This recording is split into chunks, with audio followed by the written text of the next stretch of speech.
សួស្តីបងប្អូនថ្ងៃនេះមកស្មូតបទសរសើរធម៌ខុសត្រូវអីកុំប្រកាន់ព្រោះជាលើកដំបូងទេសរសើរធម៌សាធុសាធុគ្រាន់តែបានឮធម៌ទេសនា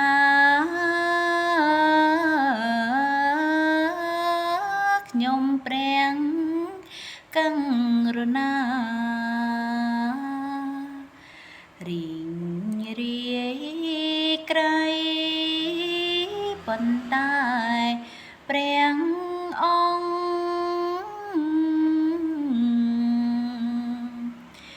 សង្ខេមខ្លីតែមានអត្ថន័យខ្លឹមសារនឹងគិតចង់អង្វរព្រះគុណអើយតែពុំហ៊ានឡើយណាអង្គម្ចាស់ពីរួអ្វីម្ល៉េះ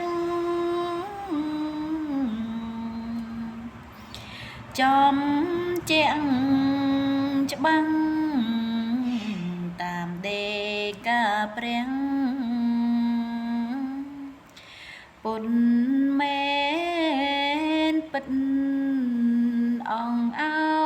ព្រះគុណព្រះកង្រុណា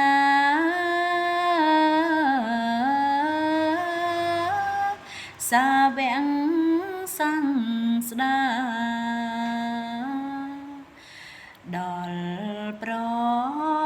ណិតវែងញែកសាច់ធម៌ល្អពីចិត្តបញ្ហាជីវិតរបងសัตว์